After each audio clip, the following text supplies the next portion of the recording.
Selamat berjumpa lagi dengan saya Paulus Wiratno dalam acara Making Life Better dengan topik yang sangat menarik, aku kapok selingkuh. Masih melanjutkan pembahasan kita kemarin dengan Pak Johan yang masih ada di studio. Pak Johan sedang mempersiapkan diri untuk melanjutkan apa yang beliau sedang gumuli atau sedang pernah digumuli mengenai masalah perselingkuhan. Pak Johan kemarin menyebutkan bahwa itu semua berawal dari komunikasi yang sudah tidak sehat. Dan saya pikir ini memang salah satu faktor yang paling banyak menghancurkan rumah tangga ialah komunikasi yang terputus, Pak. Seperti Pak Norman Wright katakan, komunikasi itu seperti payung dalam rumah tangga. Ketika payung itu bocor, yang lain bisa rusak, bisa basah, bisa hancur. Pak Johan, selain komunikasi, apakah ada hal-hal yang lain yang membuat Bapak bisa selingkuh dengan wanita yang lain? Menurut Bapak, apa ada faktor yang lain? Faktor yang lain mungkin masalah kesibukan, Pak. Saya kurang menciptakan kesibukan untuk diri saya. Maksudnya? Ya, dalam pekerjaan. Jadi saya menjadi orang yang lebih santai. Padahal masih banyak potensi saya yang bisa saya kerjakan. Nah, ini menarik sekali nih. Jadi Bapak merasa santai, tidak banyak kesibukan, sehingga fokusnya tidak kepada pekerjaan yang sedang dipercayakan, karena mungkin sudah ada karyawan, sudah berhasil, mungkin ya.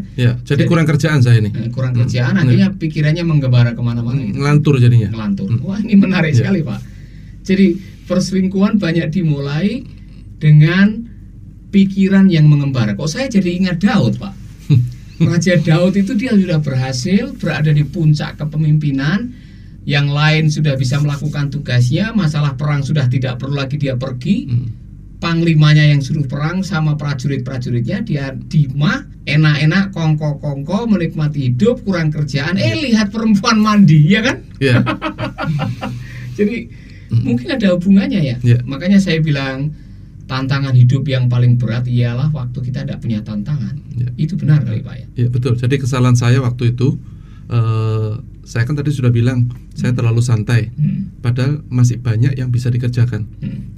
Nah, kesalahan itu baru saya sadari setelah saya sadar. Jadi sebetulnya saya itu harus menciptakan mimpi-mimpi baru dalam hidup saya, mimpi-mimpi yang positif. Mimpi-mimpi dalam arti ya mungkin buka perusahaan lagi, ada potensi bisa menciptakan lapangan pekerjaan, ya baiklah untuk orang begitu loh, dan untuk saya sendiri. Nah, itu yang tidak saya jalankan. Seharusnya saya harus mempunyai mimpi baru, begitu terus. Dan kita ini kan seorang pengusaha, tapi itu yang tidak saya lakukan. Saya berhenti cukup puas diri. Sampai salah seorang saudara saya yang tempat tinggalnya lain kota itu pernah nelpon saya. Loh, kamu tuh masih muda, loh sudah pensiun. Saya ketawa aja. Nah, itu kesalahan saya. Pak, ngomong-ngomong nih, seberapa sukses sih Bapak waktu itu kok sampai nganggap aku sudah sampai di titik puncak? Saya mendengar Bapak udah, ya boleh dibilang asetnya udah miliaran waktu itu dalam umur yang muda ya. Ya, kalau dihitung penghasilan waktu itu angka saya satu bulan bisa 80 juta, Pak. Wah, luar biasa. Waktu itu umur berapa, Pak? Ya, 40-an, Pak. 40 tahun, sebulan 80 juta. Itu tanpa kerja keras, Pak. Ya, tanpa kerja keras. Tanpa kerja keras. Yang kerja orang saya semua, bukan saya. Saya karyawan ratusan, Pak. Sudah ratusan. Ya. Mungkin itu yang membuat Bapak sedikit terlena ya. Ya, karena saya kan pemimpin, jadi tinggal atur saja.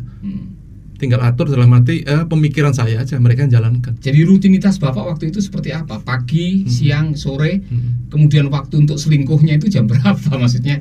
Karena Bapak bilang terlena, tidak fokus, kayak kongko-kongko, waktu luangnya banyak. Itu kayak apa rutinitasnya waktu itu? Rutinitas kadang kalau pagi bangun sudah ada orang yang nunggu untuk curhat.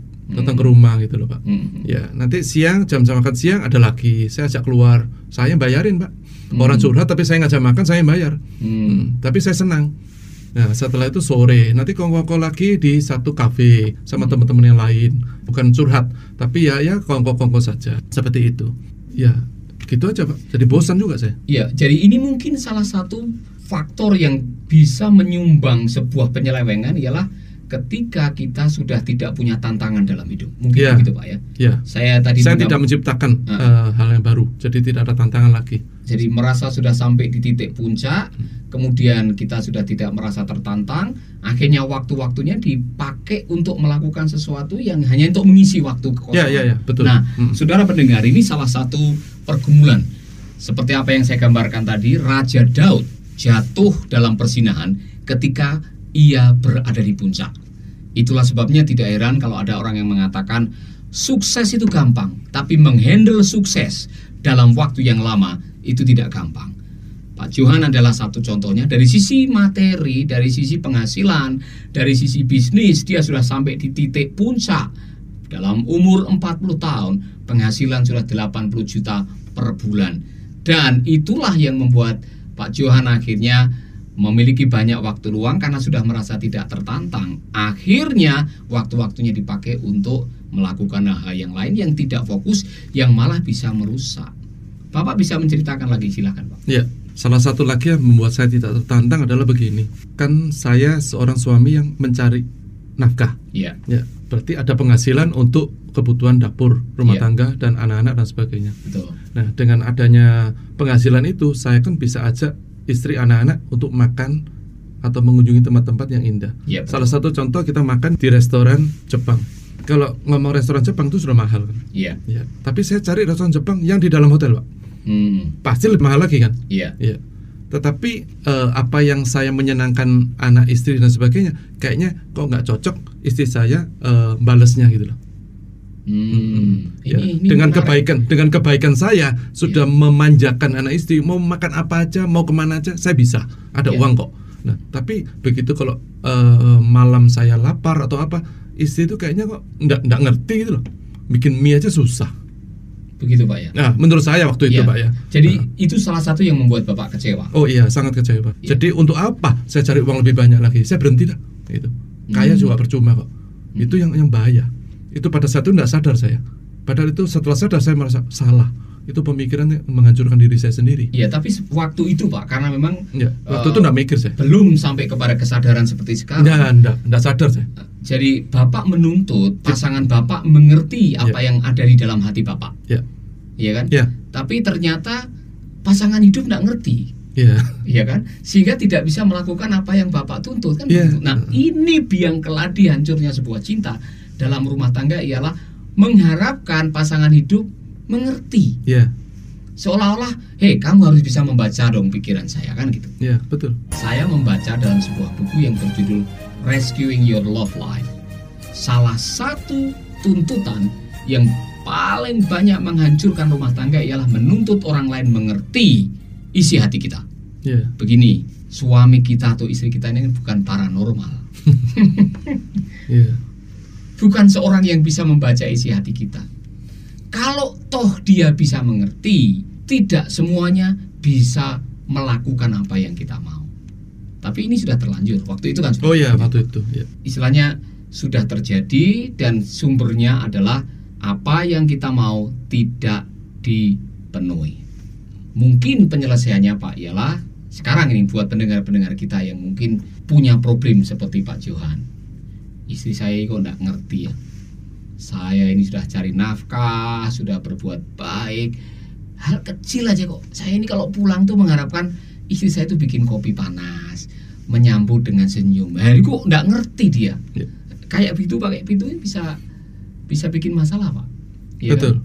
Bisa bikin masalah Pak. Dan itu pernah terjadi Pak. Suatu saat kita kan saya sama istri sama anak kan ke luar kota ketemu kumpul saudara-saudara yang lain. Nah waktu itu saya ada urusan kerjaan di kota itu ya, di Jakarta lah khususnya ya. Sore saya baru pulang. Pada saat pulang keluarga besar kumpul. Salah satu tante dari istri saya itu ngomong, loh itu loh baru pulang tuh loh Johan. Mau dibikinin kopi, dia ngomongnya ke istri saya. Istri saya cuma ketawa. Loh jangan ketawa, kata tante saya. Ya gini ini 10 dari laki-laki 9 selingkuh karena kurang perhatian dari istri. Tantenya bilang begitu. Oh iya, tantenya bilang begitu. Nah terus istri saya cuma ketawa, malah ngomong enggak ya, sudah biasa kok kita begini ya katanya.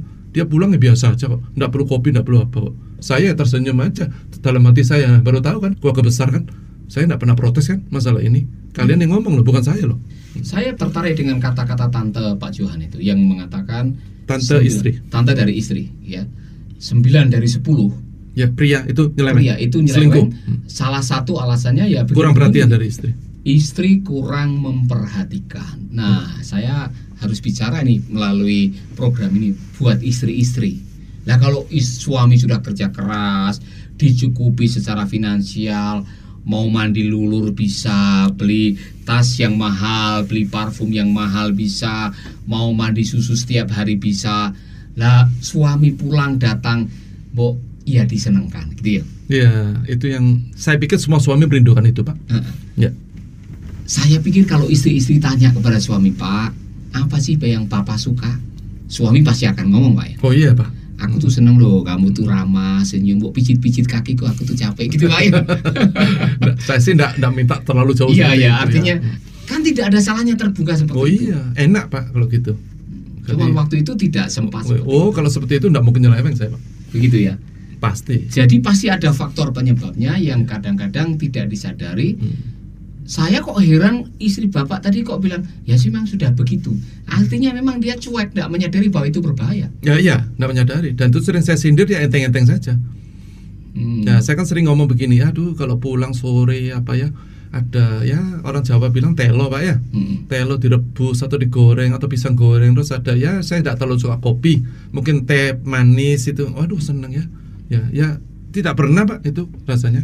Jadi kalau boleh saya simpulkan ini masalah perhatian, Pak. Ya, saya butuh perhatian. Ya, suami membutuhkan perhatian, istri tidak memberikan perhatian. Mungkin sumbernya tadi adalah karena masing-masing defisit perhatian. Ya, mungkin kan? Dari sekarang saya bisa ngomong, mungkin istri saya juga pengen saya memperhatikan dia. Ya bagi saya sudah.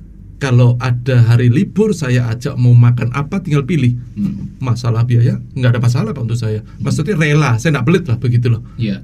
Tapi kalau saya ngomong cuma telo, pisang goreng itu kan murah, Pak. Nggak menghabiskan uang belanja.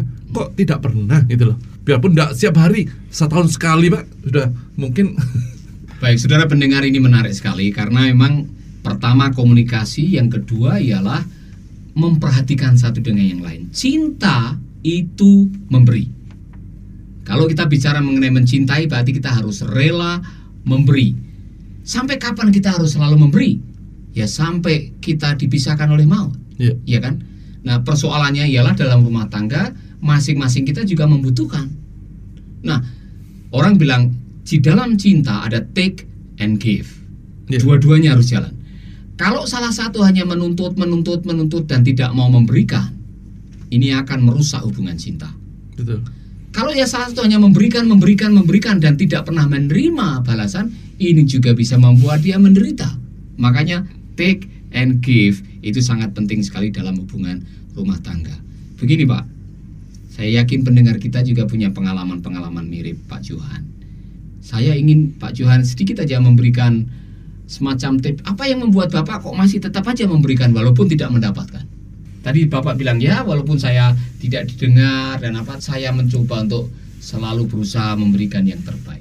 Apa yang membuat Bapak mau melakukan itu? Ya pertama saya merasa, Pak ya, saya ini orang yang punya tanggung jawab besar. Ya, saya tidak pernah lalai, Pak, uang belanja, tidak pernah telat, tidak pernah kurang, Pak. Ya itu pertama, itu tanggung jawab ya. Saya ingin, Pak, dari kecil saya itu menjadi seorang gentleman. Ya, gentleman yang ada komitmen. Jadi saya tidak akan terlantarin keluarga saya. Biarpun saya kurang mendapatkan perhatian yang seperti yang saya mau, tetapi saya tidak terlalu mempermasalahkan lah pada saat itu. Itu uang belanja jalan terus dong. Saya tetap perhatian dong. Anak-anak juga saya tetap perhatian. Baik, Pak. Jadi idealisme Bapak sebagai seorang ayah yang selalu memberikan perhatian dan tanggung jawab, saya pikir perlu dilanggengkan dalam hidup Bapak. Dan mungkin ada teman-teman kita juga yang harus belajar di situ. Dalam keadaan apapun juga, dalam keadaan kita sedang tidak disenangkan oleh pasangan hidup kita, jangan lupa tanggung jawab kita. Sebab kalau yang satu udah kurang memberikan perhatian, kemudian kita membalas, gigi ganti gigi, mata ganti mata, utang pati sahur pati, kamu selingkuh aku selingkuh, runyam Pak rumah tangga ini. Dan saya pikir apa yang Bapak lakukan itulah yang mungkin pada akhirnya menyelamatkan kehidupan rumah tangga Bapak sampai hari ini. Ya, mungkin begitu. Ya, saudara pendengar, sebelum kita lanjutkan lagi, saya yakin sekali kita bisa belajar dari Pak Johan, ialah dalam keadaan kita menghadapi pergumulan kurang diperhatikan, jangan sampai kita membalas. Ini menjadi biang keladi dari sebuah kehancuran rumah tangga, ialah ketika kita saling membalas, melukai dengan melukai. Pada waktu kita disakiti, kita ganti menyakiti. Pada waktu kita ditelantarkan, kita mentelantarkan emosi seorang. Ini yang menjadi biang keladi kehancuran sebuah rumah tangga. Mari kita sadar itu salah dan mari kita bertobat, kita perbaikinya. Sahabat, Anda baru saja mendengarkan program Making Life Better. Hubungi kami di 0811 3901 144 atau 0811 3901 140. Mari dukung pelayanan Making Life Better melalui rekening BCA 66 900 30525. Sekali lagi, 66 900 30525. Atas nama Paulus Wiratno. Terima kasih, Tuhan Yesus memberkati. Making life better, bikin hidup lebih baik.